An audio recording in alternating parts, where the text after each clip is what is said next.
Bom, chegamos ao último assunto relacionado a modelos conceituais em banco de dados e vamos falar sobre relacionamento ternário. Relembrando aqui o nosso projeto de universidade, né? Até o ponto onde a gente foi nele.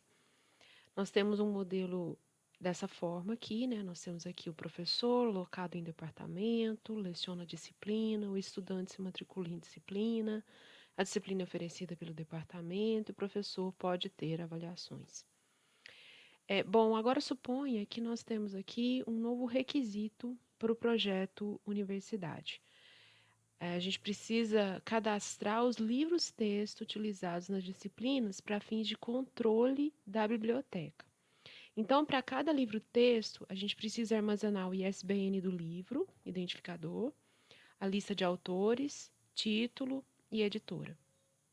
E, além disso, é importante saber qual professor está utilizando quais livros em qual disciplina. Então, olha que frase que nós temos aqui. Qual professor, uma entidade, está utilizando quais livros, livro-texto aqui no caso, né? Outra entidade. Em qual disciplina? Então, nós temos aqui 3 entidades e elas vão se relacionar para a gente entender esse novo requisito, para a gente implementar, modelar esse novo requisito, que é cadastrar os livros-textos utilizados nas disciplinas que são adotados pelos professores, né? Então, qual professor está utilizando qual livro em qual disciplina? Professor, livro e disciplina. 3 entidades relacionadas. Então, nós tínhamos uma coisa com relação ao professor e à disciplina dessa forma aqui. O professor ministra, né, leciona a disciplina e nós temos um novo requisito. Para cada livro-texto, armazenar ISBN, a lista de autores, título e editora. E é importante saber qual professor está utilizando qual livro em qual disciplina. Então, vou fazer uma primeira tentativa. Primeiro, eu vou criar aqui meu livro-texto. E aí, eu vou fazer uma primeira tentativa. Eu vou ligar esse livro-texto ao professor. Se a gente fizer uma coisa assim, a gente vai entender que o livro foi adotado por um professor, ok? Mas a gente não vai ser capaz de entender para qual disciplina aquele professor adotou aquele livro. E é importante a gente saber isso aqui, ó. É importante saber qual professor está utilizando qual livro em qual disciplina. Se eu fizer só essa ligação aqui do livro com o professor, a gente não tem informação de qual que é a disciplina relacionada a essa adoção do livro. Então, isso aqui não vai dar certo. Outra tentativa. Vou ligar o livro-texto à disciplina, afinal de contas, né? É o livro-texto adotado por uma disciplina, para uma disciplina. Mas adotado por quem? Se a gente fizer uma ligação aqui, ó, a gente não vai ter mais a informação de qual professor que adotou qual livro para aquela disciplina. Uma vez que uma disciplina pode ser lecionada por vários professores, então você não vai saber qual foi o professor daquela disciplina que adotou aquele livro. Se for um professor só, ok. Mas e se for vários? Se você fizer uma ligação assim também, não vai resolver o seu problema. Então, o que nós vamos fazer? Eu vou ligar esse livro-texto nesse relacionamento. E aí, olha o que virou. Antes a gente tinha um relacionamento de grau 2 e agora a gente tem um relacionamento de grau 3, ou seja, nós temos 3 entidades envolvidas no relacionamento. Para essa instância desse relacionamento aqui acontecer, para ela existir, a gente precisa de uma instância de cada uma das entidades envolvidas no relacionamento. Com isso daqui, a gente vai conseguir saber qual professor adotou qual disciplina, para qual disciplina, né, quais livros-texto, ou qual livro-texto foi adotado por qual professor para qual disciplina, né? Então, a gente tem aqui a satisfação desse requisito aqui que era importante nesse caso, tá? Bom, Uma coisa meio complicadinha nos relacionamentos ternários, né? Enários, de toda forma, é a definição da cardinalidade. Vejamos. Para a gente definir a cardinalidade num relacionamento binário, né, a gente sempre olhava uma entidade em relação à outra. Mas aqui nós temos 3 entidades envolvidas no relacionamento. Então, como fazer para definir a cardinalidade desse relacionamento? A gente vai ter que analisar aos pares.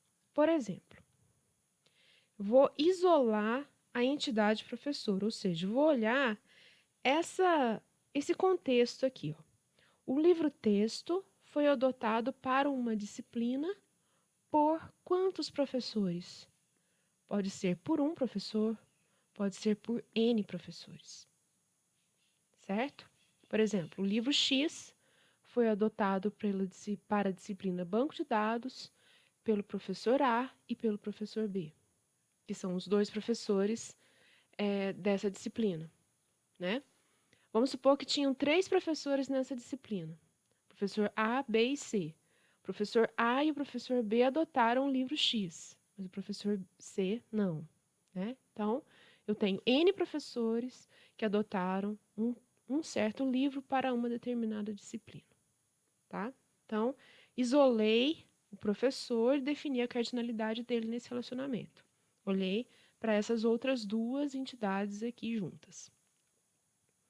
Vamos juntar mais 2. Professor e livro-texto. Então, quem que é a entidade isolada? A disciplina. Então, nós vamos definir a cardinalidade dela aqui. Um professor X adotou o livro Y. Para quantas disciplinas? Para N disciplinas. Por exemplo,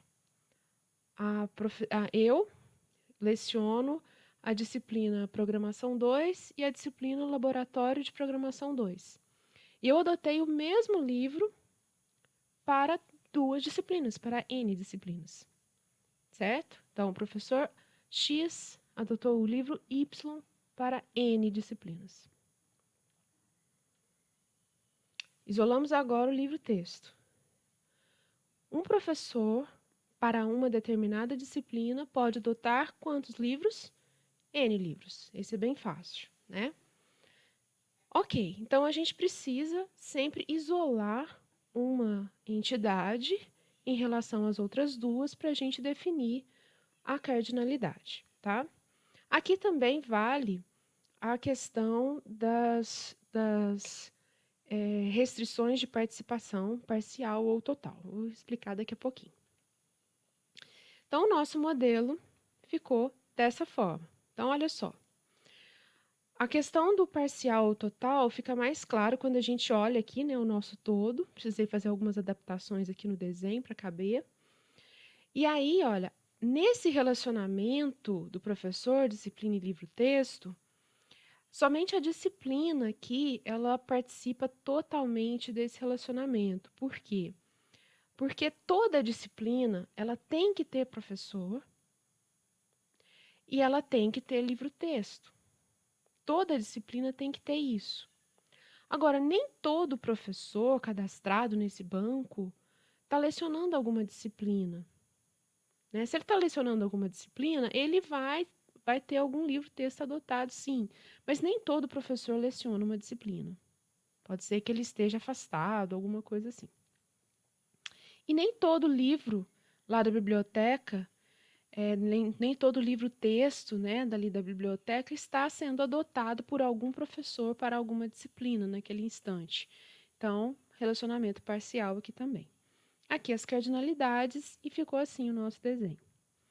Bom, mas todos os relacionamentos enários, quando eu digo enários, são relacionamentos de grau maior que 2. Ternários, quaternários, né? Enários.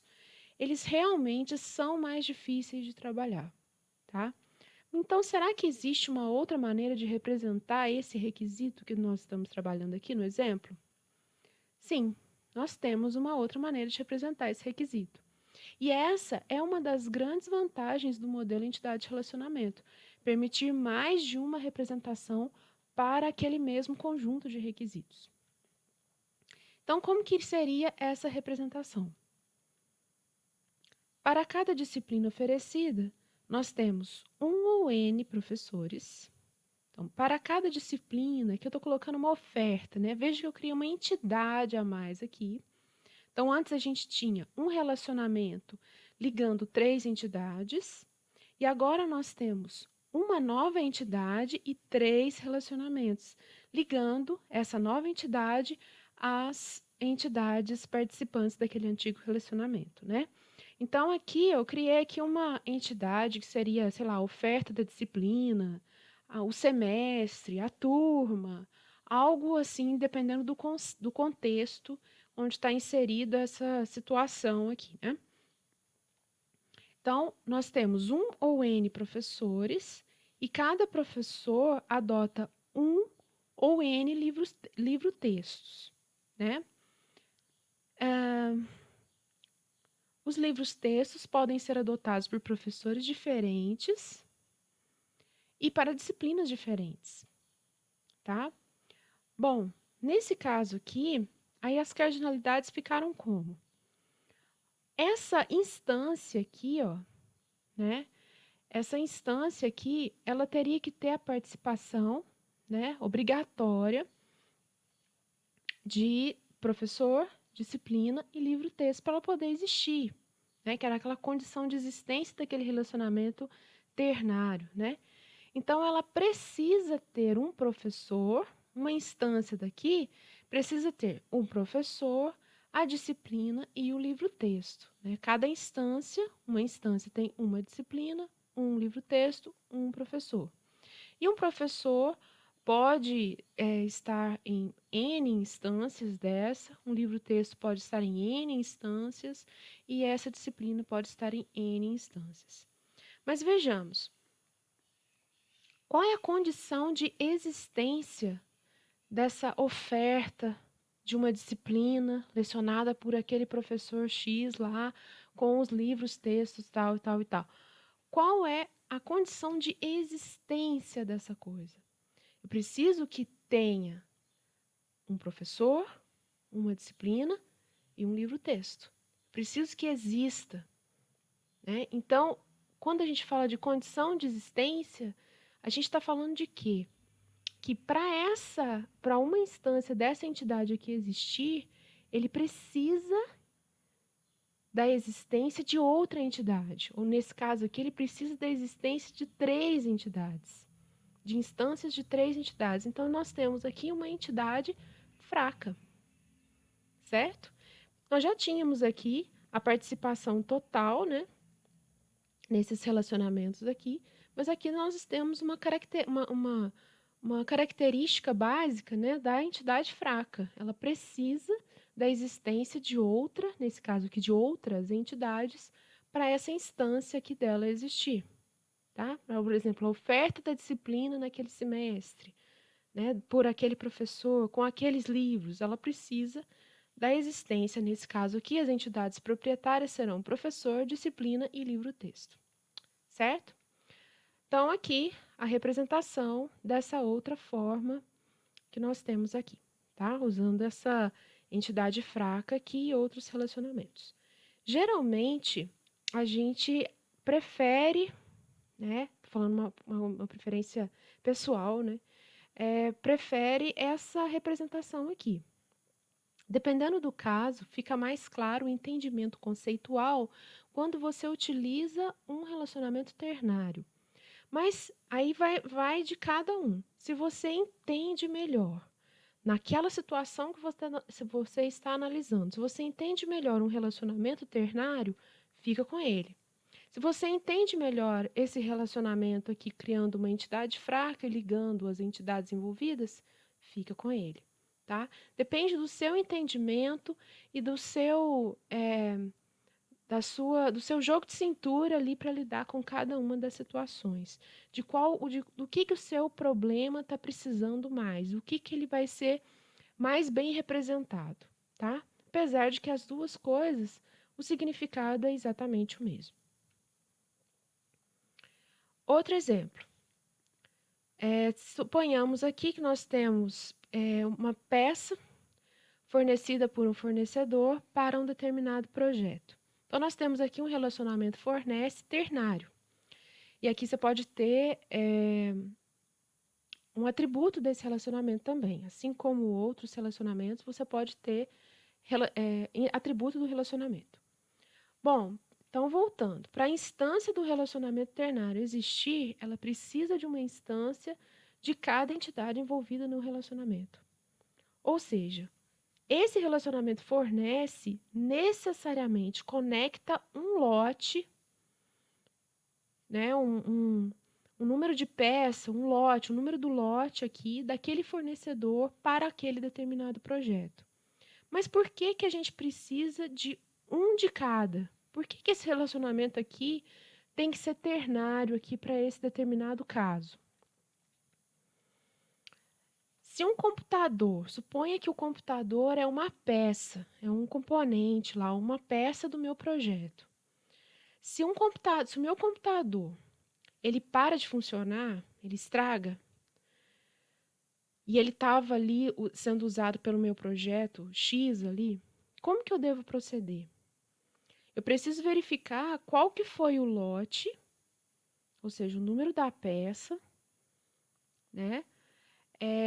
Pode ser que tenha um recal para esse lote, por exemplo, né? E entrar em contato com o fornecedor que me forneceu essa peça, esse computador, para aí sim eu acionar o serviço de garantia e ter o ressarcimento desse valor ou a reposição dessa peça dentro ali do escopo do meu projeto.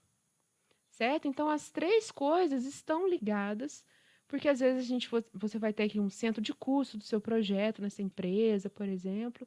Então, ele precisa controlar direitinho quais peças de quais fornecedores foram para cada projeto. Tá? Isso aqui em grandes corporações pode ser que faça sentido. Ou seja, para cada peça comprada para um projeto, ambos, fornecedor e o lote da peça, eles são essenciais. Tem outra forma de representar isso aqui? Tem. Exatamente da mesma forma que a gente fez no caso da universidade. Transformar esse relacionamento ternário numa entidade fraca e ligar em três relacionamentos essas entidades que estavam envolvidas naquele relacionamento ternário. Tá? Bom, no livro do Navati, ele cita os relacionamentos ternários, ele fala, né, como que a gente faz, e ele fala também sobre os relacionamentos com grau maior que 3, relacionamentos de 4 entidades quaternário, né? Relacionamentos quíntuplos, sextuplos, eu nunca vi. E ele também fala isso, que relacionamentos de grau maior que 3 você deve evitar, porque a complexidade disso para trabalhar depois, ela é muito alta e inviável computacionalmente. Fica inviável você produzir um banco de dados, os relacionamentos que você vai ter ali internamente naquele banco de dados, fica inviável, você fica engessado para você poder trabalhar. Certo? Então, ele fala que a gente deve evitar. E aí tem aquela máxima, né? Se você está fazendo um modelo que tem um relacionamento, que você está ligando ali muitas entidades, você pode saber que tem alguma coisa errada ali no entendimento que você está tendo sobre aquele projeto que você está fazendo, tá? Então, sempre trabalhar com bom senso. Graus de relacionamento até 3 vai bem, né? Apesar de que a gente tenta evitar o grau 3, porque já começa uma complexidade maior. Mas graus maiores que 3, evite e repense sobre aquele modelo que você está construindo, ok? Bom, chegando aqui, terminando esse assunto, nós terminamos também toda a parte teórica dos projetos conceituais de banco de dados. Ou seja, todos aqueles modelos, entidade de relacionamento estendido, todos esses outros assuntos aqui para complementar que nós vimos, né, até o relacionamento ternário, nós temos aí todo o conjunto de ferramentas necessárias para a gente construir modelos de alto nível, ou seja, modelos que estão bem próximos do entendimento do usuário final, do usuário leigo desse banco de dados, né? Você tem aqui um projeto que está ali no Minimundo, você faz o levantamento de requisitos e análise de requisitos, extrai esses requisitos que você tem ali naquele projeto que você está construindo e faz o mapeamento, ou seja, constrói um modelo de dados conceitual, o seu esquema conceitual. Então, com esse assunto, nós encerramos essa parte da disciplina. E os nossos próximos assuntos, nós vamos fazer uma, uma extensão do modelo. Nós vamos fazer um mapeamento desse modelo, estudando aí o modelo relacional. E aí nós vamos pegar os nossos modelos, esses desenhos que nós estamos fazendo aqui, que são projetos, modelos conceituais, e transformar em modelos lógicos, né? Fazer um mapeamento para o modelo relacional.